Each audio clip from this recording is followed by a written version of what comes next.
that guy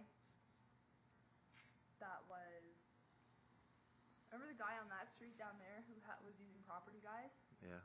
Yeah, he got rid of Property Guys and put up a realtor. Really? Like that one. Yeah, because he had it up for so long, and obviously he wasn't selling it through Property Guys. Well, they sold theirs for $239, and that's why they sold it. That guy wants $259. What guy? That guy? The Durka Durka. Wow. I hope I got that. I hope I got that. Oh, you're recording? Yeah. I was looking right at it. What? I hate hearing my voice on recording. Yeah, but we can mute it later. I hope I got that. I actually want to stop.